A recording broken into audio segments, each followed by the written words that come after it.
amis auditeurs, chers frères, chères sœurs en Christ, que le Seigneur vous bénisse. Que Elohim, notre Dieu, nous bénisse tous. Ça fait de cela 3 semaines que j'avais fait un direct pour interpeller tout le monde entier sur l'usurpation de ce faux pasteur, cet homme qui s'est fait appeler Gédéon de la Tchétchouva, du nom de Guy Monsekela Ferdinand. J'ai parlé longuement. Après j'avais parlé, j'ai attendu que l'on me contredise, qu'il y ait une contradiction. Prenant les Écritures pour me contredire. Mais à la place de la contradiction, je n'ai reçu de lui que des injures. Il m'a insulté, il m'a traité de tous les noms. Mais moi je ne vais pas répondre à ces injures. Je viens encore à la charge. Parce que lorsqu'il parlait, il a dit montrez-moi les preuves. Vous dites fait fétiche, on n'a pas fait fétiche, montrez-moi les preuves. Je suis serein. J'ai grandi dans ce milieu. J'ai fait 13 ans dans ce milieu. Ce n'est pas les preuves qui vont me montrer aujourd'hui. Je sais de quoi je parle, monsieur Monsekela. Je sais de quoi je parle. On a mangé ensemble, on a bu ensemble, on a dormi ensemble. Je sais de quoi je parle. Alors, vous qui êtes là-bas, qui priez là-bas, je m'adresse à vous. Je m'adresse au monde entier. Parce que c'est mon devoir sacré devant le Seigneur de le faire. J'étais dans ce milieu. J'ai été baptisé là-bas. J'ai évolué là-bas. Moi aussi, je disais, Emza ou la mort. Mais lorsque Dieu m'a fait grâce, j'ai quitté ce milieu. Donc, en tant qu'un croyant, en tant qu'un chrétien, j'ai un droit de repentance. Et ma repentance, c'est le témoignage que je suis en train de faire pour vous dire que ce dans quoi vous êtes, ce n'est pas Dieu. Vous pouvez penser que c'est Dieu. Vous pouvez être honnête, mais ce n'est pas Dieu.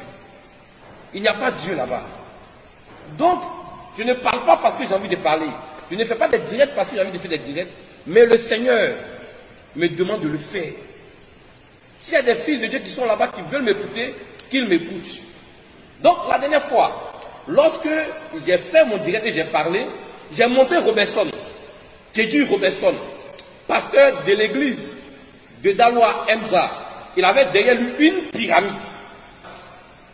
Lorsque j'ai fini de faire mon direct, une semaine après, M. Robertson met une peinture dans son église et il écrit Emza. Vous allez voir ça dans l'image que je vous montre maintenant. Il a mis Emza. Mais lorsqu'il a mis cette peinture-là, posez-lui la question, pourquoi il a effacé la pyramide? Ça doit susciter en vous des interrogations. Idem pour le centaure. Lorsqu'on est quitté, on a commencé à parler du centaure. On a vu qu'ils ont mis un drapeau pour cacher le centaure. Mais il doit vous donner des explications. Peuple de Dieu, ressaisissez-vous. On ne suit pas une personne parce qu'il faut suivre. Moi, je n'ai rien contre Gédéon. Mais je sais que vous êtes sincère avec Dieu. Et si vous êtes sincère avec Dieu, mon témoignage va vous aider. J'ai été dans ce milieu. J'ai été un plus proche. J'étais le président des pasteurs de toutes les églises du Emza. Qui est mieux placé que moi pour vous parler? J'étais le président. Ils ne peuvent pas démentir. Lorsque vous prenez les brochures d'Agodio lui-même, 97-98, quand il écrit Zobel, deuxième position, Tobichede, Mak, Maoutonji. Donc c'est un milieu que je connais. Donc aujourd'hui, je vous montre qu'ils n'ont pas pu me contredire, mais ils ont simplement mis des peintures et effacé les choses. Et des injures. Et Gédéon nous demande de montrer que, ou mon papa a fait fétiche, ou vous m'avez fait des fétiches. Je vais lui rafraîchir la mémoire. Voici une photo que je vous montre maintenant. Zobel Agodio avec son marabout qui est là. Il est dans le temple du féticheur, du marabout. Il n'a pas son habit sur lui.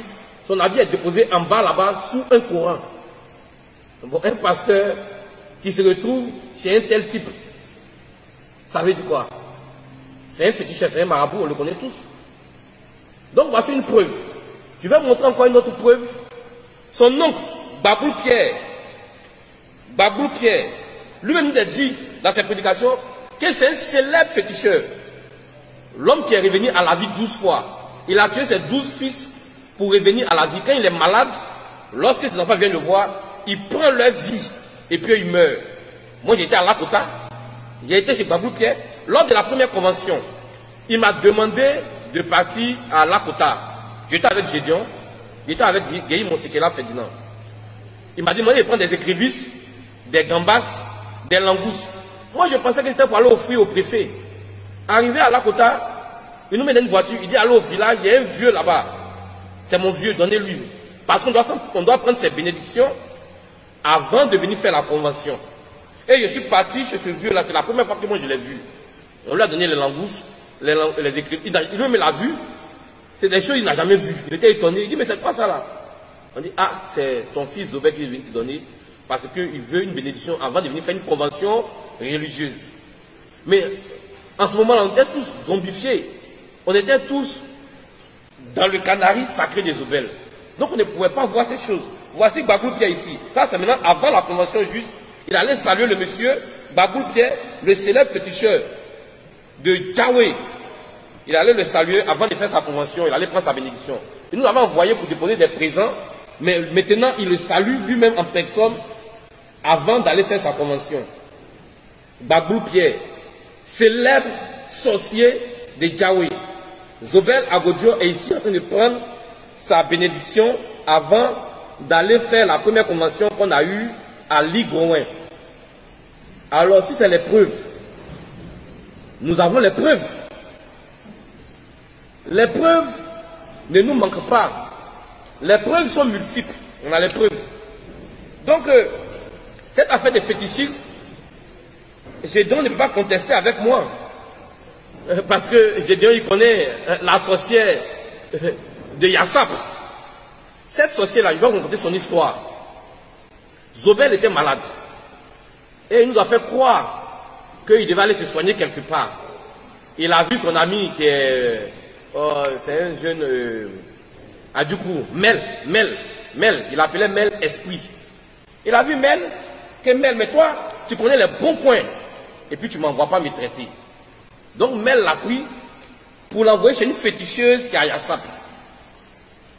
Et moi, et les pasteurs, comme étant le président des pasteurs, il a convoqué une réunion chez lui à la maison pour qu'on puisse faire la prière, jeûner prière 3 jours. Alors lui, il est parti le mardi à Yassap. Et nous, on a commencé le jeûne le jeudi. Mais à notre grande surprise, le vendredi, le deuxième jour de jeûne, Zobel est revenu.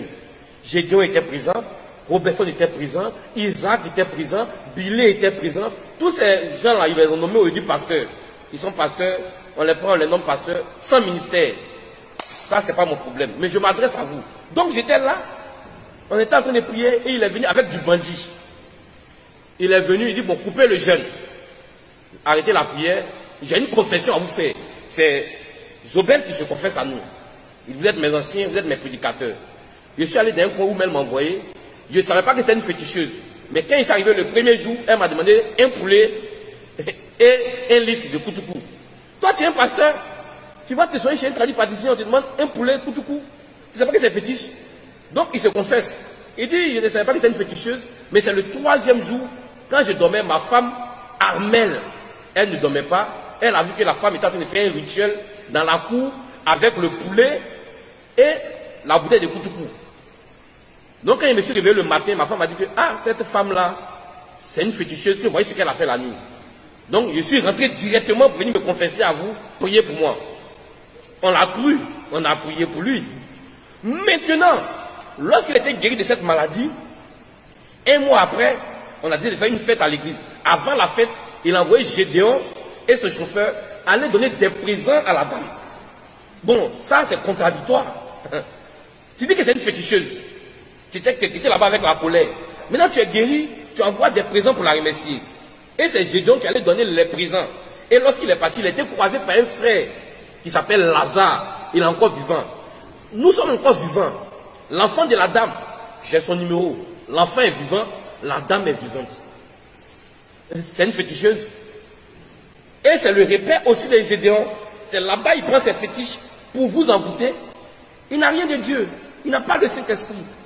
Tout ce qu'il fait, il a dit dans sa prière, lorsqu'il entrait à Godio, donne-moi la double portion de ta puissance. Alors il a reçu la double portion de tous les fétiches de Zobel à Godio. Et notre témoignage, ces personnes dont je parle là, je ne vais pas citer les noms, mais ces personnes sont vivantes. Il y a d'autres qui ont eu le courage de m'appeler et ils ont reçu mon témoignage vis-à-vis, je leur ai montré ces personnes. Lorsqu'on finissait les cultes, ils prenaient des sœurs de l'église pour aller sortir avec elles. Et il y a une sœur qui a été troublée et elle ne venait plus à l'église. Lorsqu'on l'a approchée, qu'est-ce qu'elle nous a dit? Elle dit, ah, je n'ai rien compris. Le pasteur, il m'a briqué, il ne voulait pas accepter, après il a accepté. On est parti sortir. Il a pris l'argent des offrandes, l'argent des dîmes, et il a versé à Godio, il a versé tout l'argent sur le lit, et le sperme, il a mélangé. Donc la sœur était troublée. Elle était troublée. Et après ça, elle a quitté l'église. Et lorsque nous sommes sortis, elle a eu le courage de nous dire que voilà pourquoi je ne venais plus à l'église. Vous m'avez traqué, mais je ne venais plus à l'église. Parce que ce que votre pasteur avait fait, vraiment à Godio, m'a dépassé. Il a pris votre argent d'offrande des dîmes et il a mélangé ça dans du sperme après avoir joui. Ça, c'est pas du fétichisme. C'est pas un féticheur. Gédéon le sait. Donc, si tu ne dis rien, c'est parce que tu es complice, tu le fais aussi. Regardez les libations. Les libations. Avant les conventions. Lorsqu'on avait la convention à Boubou, avant la convention, il a appelé les féticheurs. Soit il dit non, ce sont les chefs de terre. Mais la Bible dit que qu'est-ce qu'il y a entre Mammon et le Seigneur, entre les fétiches et Dieu? Il n'y a pas de relation. On a donné un terrain pour faire une convention, on fait la convention. Avant la convention, il a envoyé des féticheurs, les photos sont là, les films sont là, ils ne peuvent pas discuter avec moi. Ils ont fait des libations. Des libations. Ils ont évoqué le diable sur le terrain avant de faire une convention religieuse. Même les catholiques qui l'attaquent, les prêtres, ils ne font pas ça. Il n'a jamais vu un prêtre faire une libation avant de faire un culte. À Djawé, avant de construire le temple qui est là-bas, Ligouin, les vieux de son village ont fait encore des libations. Mais ça, c'est quel chrétien, quel exemple public, quel chrétien qui a fait des libations avant un culte ou avant une célébration? Montrez-moi les Écritures. Lui qui nous demande les Écritures là, moi si tu demandes une Écriture, montre-moi où un croyant, un chrétien a fait une libation. Les apôtres, nos modèles, ont fait une libation avant une évangélisation, avant un séminaire religieux. Je veux des preuves. Je veux des preuves. Alors, lui-même, son propre terrain qu'il a revendu après, qu'il a payé à Jacquesville. Avant qu'on envoie le peuple prier là-bas dimanche, on est parti là-bas mercredi pour aller faire une libation. Spécialement pour aller faire une libation. Mais, posez-vous des questions. Ça vient de Dieu. Ça, c'est Dieu. Il doit toujours, même si même Dieu, il doit toujours revenir à ses fétiches. Donc, comprenez que je ne suis contre personne. C'est mon droit de dire la vérité au monde entier. Alors, si Gédéon a soutenu toutes ces choses, c'est parce que lui-même il est dedans. Et c'est lui qui allait donner les présents à tous ces féticheurs. Baglou Pierre, je suis parti avec lui. Yassap, il est parti lui seul avec le chauffeur et il ne dit pas son nom, il n'a pas dit son nom, ça ne m'intéresse pas. Donc, c'est pour dire que les preuves sont multiples. Si vous voulez en savoir plus, approchez simplement, ou bien composez simplement mon numéro. Je vais parler avec vous. Ceux qui ont voulu être éclairés, aujourd'hui, ils sont éclairés. Alors, aujourd'hui, je dois dire mon père. Nous, on est au courant de toutes ces choses. On est au courant de toutes ces choses. Il y a eu un pacte de sang. D'abord, Zobel met dans sa famille, il y a un pacte de sang. Je ne vais pas toucher les membres de sa famille. Mais Gédéon et lui, ils ont eu un pacte de sang lorsque les gars dormaient encore à Lokozro. À Godio dit quand j'étais pauvre, il était avec Gédéon, la pluie tombait sur nous. À Lokozro, c'est là qu'ils ont fait le pacte de sang pour dire que à vie et pour toujours. Donc, eux, leur but était de s'enrichir. Et lorsqu'ils ont fini ces pactes-là, quand Godio est sorti, il s'est enrichi. Mais regardez un peu sa fin. Il n'a même pas construit une case. Une case. Il n'a pas une case. Avec les millions qu'il nous a pris, il n'a pas pu se construire une case. Sa fin est semblable, est digne de la fin d'un vrai féticheur. C'est comme ça les féticheurs finissent. Ceux qui aiment le game facile là, qui font le pacte avec le diable là, regardez les brouteurs, comment ils finissent. Ils ont l'argent, après un accident grave, il ne faut rien avec cet argent là. C'est comme ça, il n'a rien fait avec cet argent. Il n'a rien fait avec cet argent. Et c'est ce que Gédéon a récupéré aujourd'hui. Donc dites à Gédéon, le pasteur Ernesto Didi, de fermer sa gueule parce que sa gueule n'a plus de crédibilité, tu as perdu toute ta crédibilité. Donc ferme ta bouche et puis maintenant prêche avec ton anus parce que ta bouche a perdu toute sa crédibilité aux yeux du monde entier. Vous voyez? Donc, je vous disais, de ne pas suivre une personne parce que vous voulez suivre, parce qu'il récite les versets bibliques. Ce n'est pas ça l'évangile. Ce n'est pas ça l'évangile. Femme ne prêche pas, comment le battre. Tout ça, oui, tu peux nous montrer. Mais lorsqu'on est dans l'évangile, il est battu. Il est battu. Et c'est cause pour laquelle il évite de venir faire le débat. Mais ce débat-là, Gédéon va le faire.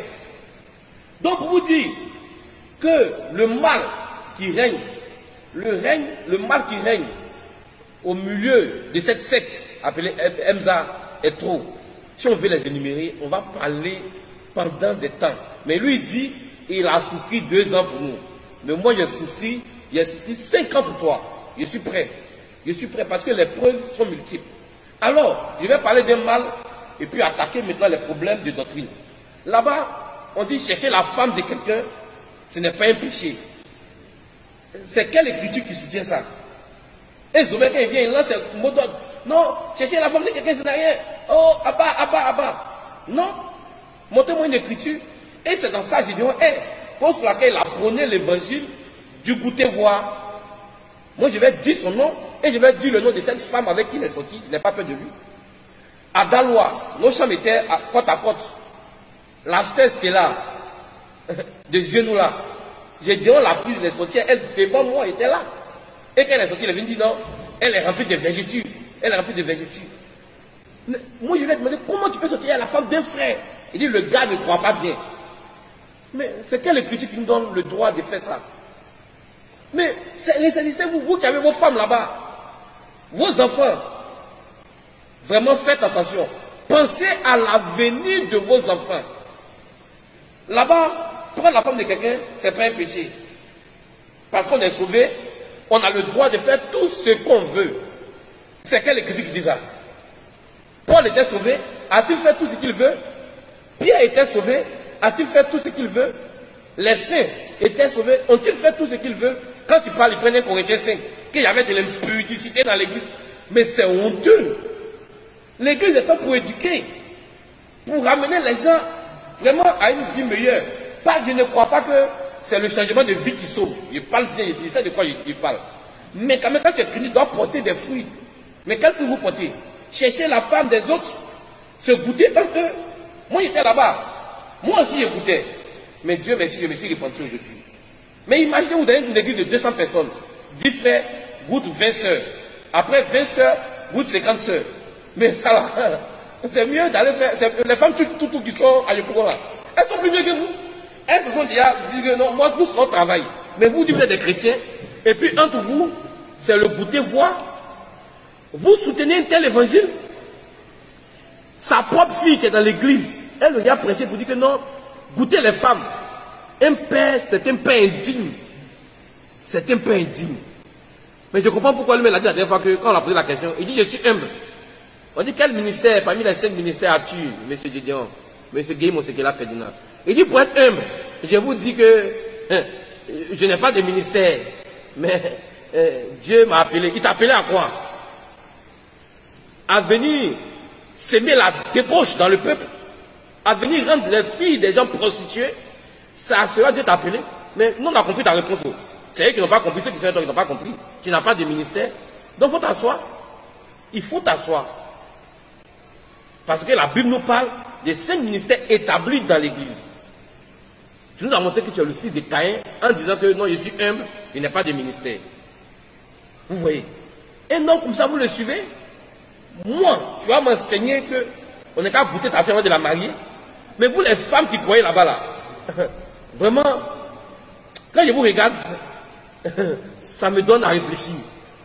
Une femme digne de ce nom, quelqu'un te dit, on doit te goûter, et si tu goûtes, si tu es manche longue, si tu es tunnel, il te laisse, il prend l'autre, il vous insulte. Et puis tu crois. Mais vous démontrez votre nature. Votre nature, vous la démontrez en croyant tel évangile. Parce que votre nature est une nature caïnite. Ah, mais goûtez d'abord.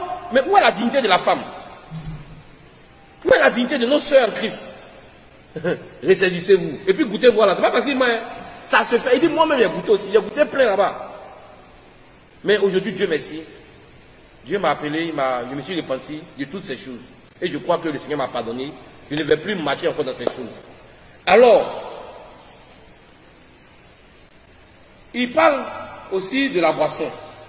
Il dit non, moi je ne bois plus. Non, nous on se prenait ensemble. C'est un jugement de Dieu. Il a eu cirrhose de foie. Il sait que s'il boit là, il va mourir. C'est cause pour laquelle il dit que non, moi je ne bois plus. Que non, je crois la boisson mais je ne bois plus. C'est la vie de débauche qu'on menait là-bas. Boire continuellement. Boire sans cesse. Parce qu'on est sauvé de toutes sortes de boissons. Ça l'a conduit au cirrhose de foie. Comme la cirrhose de foie aujourd'hui là. Il dit non. Moi je vous dis, oh, la boisson va pas être moi. Ça va être toi. Mais tu sais qu'on dit non, les frères. Dieu m'a jugé parce que je vous ai prêché de boire comme vous voulez. Et aujourd'hui, j'ai cirrhose de foie. Je ne bois plus. Il faut être véridique, au moins avec le peuple. Moi je vous dis la vérité. Oh. Même si on ne va pas à Zobel là. Il y a eu un jugement, il n'a pas parlé de ça, il est déjà mort. Il sait ce qu'il a eu quand il est mort. Dieu, il réserve toujours un jugement à ceux qui s'opposent à lui. Vous allez vous opposer à la parole de Dieu et puis vous sortir comme ça peinard, c'est pas possible. Alors, de la manière dont on vivait là-bas, ça a eu des répercussions sur nos vies. Et aujourd'hui, lui, il a payé il a son prix qu'il paye. Il dit, il ne boit plus. Bon vent à lui. Alors, aussi, on dit non, vous ne parlez pas des fausses doctrines. Là-bas, là, c'est un laboratoire de fausses doctrines. Une poudrière de fausses doctrines. On enseigne aux gens qu'il ne faut pas qu'on coupe les kikis. Parce que Zobel, son kiki n'est pas coupé pour se venger. Il dit aux gens, ne coupez pas votre kiki. C'est quelle écriture qui dit aux croyants, aux chrétiens de ne pas couper les kikis? Et Gédéon, son enfant, là, son kiki n'est pas coupé. Mais toi, Gédéon, ton kiki est coupé. Donc, ils croient ça. Tous les frères qui sont là-bas, aucun kiki n'est coupé. C'est quel évangile qui enseigne ça? Montrez-nous ça dans la Bible. C'est une fausse doctrine, c'est une doctrine du diable. C'est du fétichisme. C'est du fétichisme qui est là. Le fétichisme là. Voilà ça devant vos yeux. Ne coupez pas vos kikis. Alors, ça c'est une fausse doctrine. La doctrine du baptistère. Nous là, on baptise partout.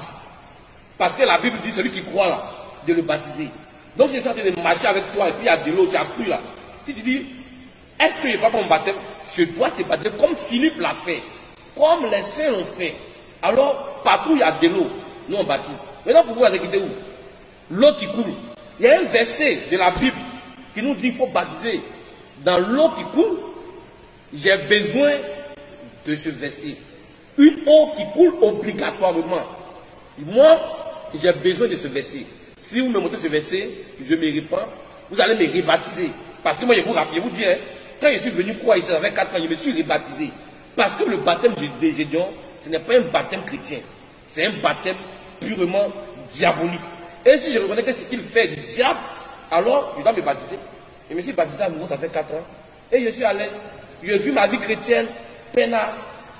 Alors, nous condamnons le baptême dans l'eau qui coule obligatoirement. Ce n'est pas une doctrine du Seigneur, c'est une fausse doctrine.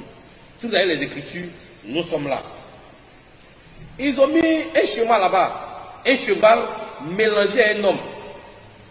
Le Sagittaire, le Centaure. Le Centaure, c'est un signe démoniaque. C'est un signe du diable. C'est les Illuminati, les Rose-Croix qui utilisent ces signes-là.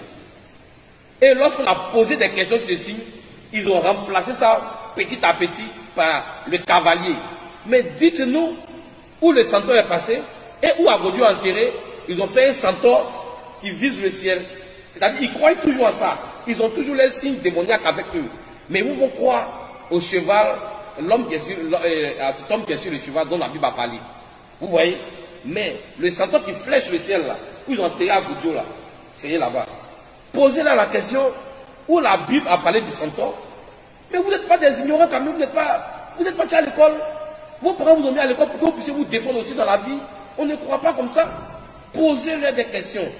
Quel centaure là, ça veut dire quoi? Est-ce que le centaure est un signe chrétien? Posez-leur la question. Donc sur les centaures, il y a problème. Et là, nous les interpellons. Alors, nous voulons vous dire que nous avons lancé un appel à Gédéon. D'abord, dans une salle, un appel classique. Il a dit non, trouvez-moi dans la jungle. On dit on est d'accord de descendre dans la jungle pour venir faire ce débat-là. Mais il faut que ça soit un débat civilisé. On ne va pas venir, comme il a fait avec le russophone, il a chassé. Il nous dit venez, on vient, les modérateurs s'entendent, le temps de passage, s'il a fait 10 minutes, c'est que c'est un garçon. S'il a pu résister pendant 10 minutes, c'est que c'est un garçon. Mais il sait ce qu'il fait. Mais nous sommes là pour le pousser à bout. Donc, je voulais encore interpeller un peu mes amis, ceux qui me suivent, ceux qui sont encore MSA qui ne savent pas dans quoi ils sont. Je voulais interpeller le monde entier que Gédéon, Guéhi Monsekela Ferdinand, il est tout, mais il n'est pas un homme de Dieu. Moi, je l'appelle comme ça, le pasteur Ernesto Didier. Il y a quand il prêche là, il a un micro, il tourne sur lui-même, il tourne. Ça, vraiment, ça me fait rire. Ça me fait rire. Pasteur Yorobo, c'est le pasteur Yorobo, pasteur Daichi.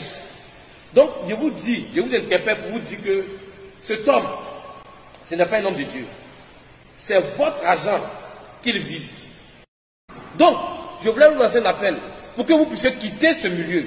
Ceux qui peuvent quitter ce milieu. Ceux qui sont abonnés à sa page, quittez-le dès maintenant, quittez cette page.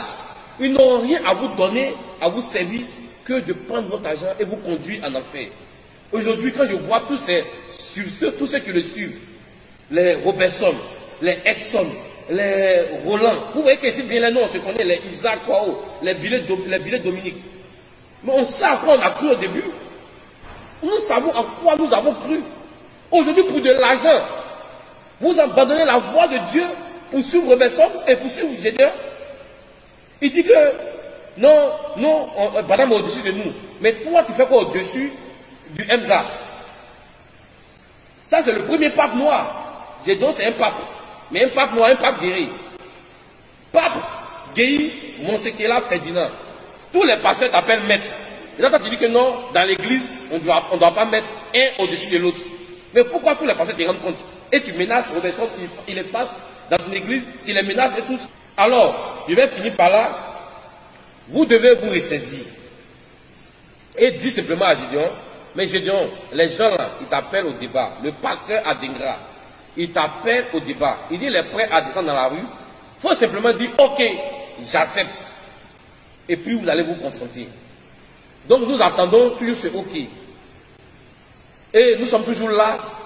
Et nous serons toujours là pour vous parler. Aussi longtemps qu'il combattra la parole de Dieu, il va nous trouver toujours devant lui. Nous serons toujours là pour défendre la doctrine du Seigneur. Nous n'allons pas attendre le Seigneur descendre lui-même pour faire ce combat. Nous allons faire ce combat. Parce que nous avons les armes pour pouvoir le faire. Ce qu'on peut faire là, ce que nous peut faire là, on laisse pas ça à Dieu. Nous-mêmes on le fait. Donc nous sommes prêts à combattre jusqu'à notre dernier souffle. Sur ce, que le Seigneur nous bénisse et à bientôt. Je suis le frère Samuel, côté de Yaoundé, au Cameroun. Et voilà comment j'ai été libéré de faux pasteurs, de ces faux pasteurs Gédéon de la Tchatchouba, du côté de Côte d'Ivoire. J'aimais trop regarder ces vidéos à Facebook, à YouTube et partout sur les réseaux sociaux.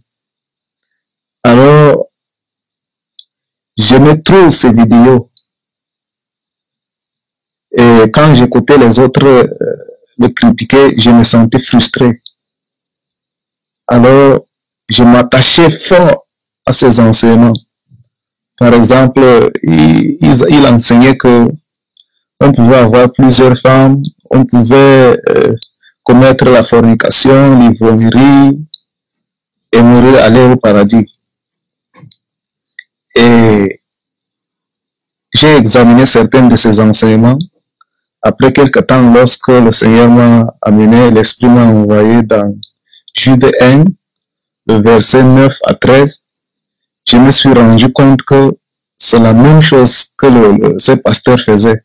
Il insultait les gens, marmailleurs, idiots, grilleurs d'arachide et tout le reste. Et ensuite, dans le livre de 2 Pierre 2, le verset 1 à 3, je lisais et je me rends toujours compte que le Seigneur parle des faux pasteurs et des faux prophètes. Et il décrit, à partir des versets 10 à 15 également, je me rends toujours compte qu'il était en train de faire la même chose. Et un jour, je suis entré à Facebook, puisque je faisais partie des amis de Jésus-Christ TV. Et le frère Georges a publié une information concernant le pasteur Gédéon, où je vois le pasteur vampire Gédéon. Alors, je me tirais derrière et disais que mais comment le pasteur Gédéon pouvait être faux? En même temps, ces versets que je venais de lire me venaient à l'esprit. Et j'ai lu toutes les informations concernant ce pasteur. Et je me suis rendu compte que c'est vrai. Il enseignait les fausses doctrines qui concernaient que Dieu, Jésus-Christ était Dieu le Père en même temps le Fils. Il enseignait tout ce que le frère m'a exposé. Et j'étais vraiment fier parce que je me suis rendu compte que j'étais dans l'erreur. Et vu que j'avais examiné dans la parole, j'ai vraiment confirmé qu'il était faux. Et j'étais libéré en ce moment-là que j'étais en train de lire le message à Facebook. J'ai décidé de supprimer toutes ces vidéos dans mon compte YouTube et de l'enlever dans mon compte Facebook. Vraiment, je rends grâce à Dieu et je remercie le frère Georges pour le combat qu'il mène. Parce que je profite également que j'étais aussi dans la masturbation et c'est grâce à Jésus-Christ TV, grâce aux enseignements que je suivais depuis le Nord, puisque je suis de l'extrême Nord. Je suis juste avec un frère ici à Yaoundé. Alors je suis content de ce combat que tu mènes, le frère Georges. Que Dieu te donne la force et te soutienne, malgré tous les combats que les autres, l'ennemi fera. Que la main du Seigneur soit sur toi et qu'il veille sur toi et qu'il te donne toujours la force de vaincre ses ennemis, ses impies. Merci frère Georges, merci infiniment. Voilà comment j'ai été libéré de ce faux pasteur. Que Dieu vous bénisse, que Dieu bénisse toute ta famille et l'équipe de Jésus-Christ TV et tous ceux qui m'écouteront. Soyez bénis mes frères et sœurs en Christ. Amen. Que Dieu nous bénisse tous. Je suis Madame Magnon Dominique. J'avais l'habitude de suivre les émissions de Gédéon de la Tchétchouva de la Côte d'Ivoire. Et un soir, j'ai fléchi les genoux devant le Seigneur Jésus-Christ et j'ai commencé à prier Dieu d'Israël, d'Abraham et de Jacob. J'ai dit, Seigneur, je ne suis qu'une pécheresse. Je ne veux pas ajouter un gramme de péché encore sur tout ce que j'ai commis sur cette terre. Enseigne-moi ta parole. Dis-moi comment te louer, te magnifier, te glorifier et comment te prier. Je ne sais pas comment le faire. Dis-moi, Seigneur, enseigne-moi. Et après ma prière, je suis allée me coucher. Mon mari dormait déjà, donc je suis allée me coucher sur le lit à côté de mon mari. Et une voix s'est fait entendre. J'ai senti que c'était vraiment notre Seigneur, Seigneur Jésus-Christ de Nazareth, parce que la voix, elle était connectée directement dans le ciel. Et elle me dit, suis Jésus-Christ TV. Je fais ce témoignage parce que Jésus-Christ TV, je ne les connais pas. Je ne les ai jamais vus, cette équipe d'émission, je ne les connais pas. Et Gédéon de la Tchétchouva aussi, je ne connais pas ce monsieur. J'avais juste l'habitude de le suivre sur les réseaux sociaux. Et quand Seigneur Jésus-Christ m'a dit, suis Jésus-Christ TV, j'ai gardé ce témoignage pour moi. Après, je me suis dit, si Dieu m'a permis de ne pas être égaré, pourquoi garder ce témoignage pour moi? Et que voilà, j'allais rentrer en contact. Donc, j'ai commencé à chercher sur les, comment on appelle, sur les réseaux sociaux, comment faire pour entrer en contact avec l'équipe de Jésus-Christ TV, vu que Dieu m'a dit sur Jésus-Christ TV. Il pouvait aussi me dire sur Gédéon de la Tchétchouva, mais j'ai mis devant Dieu le fait que je suis Gédéon de la Tchétchouva, ces émissions, et Dieu me dit sur Jésus-Christ TV. Je fais ce témoignage pour ne pas que les fidèles ou nous tous qui sommes sur cette terre, qui suivons Gédéon de la Tchétchouva avant, que Dieu me le dise, va suivre Jésus-Christ TV, que vous ne dites pas, voilà, c'est quelqu'un qui connaît une équipe ou une personne qui travaille avec Jésus-Christ TV. Je ne connais pas Jésus-Christ TV. Je ne connais pas non plus Gédéon de la Tchétchouva. Mais Dieu m'a dit, je suis Jésus-Christ TV. Et je fais ce témoignage pour que les frères et sœurs qui suivent Jésus-Christ TV et qui suivent autant pour moi, Gédéon de la Tchétchouva, que vous fassiez attention. Parce que c'est vrai, il se dit qu'il prêche notre Seigneur Jésus-Christ de Nazareth. Mais est-ce que c'est vraiment Dieu qui l'utilise pour le servir? C'est la question que je me pose. Parce que Dieu aurait pu me dire, suis Gédéon de la Tchétchouva, mais il ne me l'a pas dit. Il m'a dit, suis Jésus-Christ TV. Donc, je rends ce témoignage afin que nos frères et sœurs qui le suivent se répandent et qu'ils suivent vraiment la parole de Dieu et qu'ils quittent sur ce chemin qui est Gédéon de la Tchétchouva et qui est en train de pousser beaucoup d'âmes dans un chemin qu'eux-mêmes ils vont regretter plus tard. C'est pour ça que je rends ce témoignage.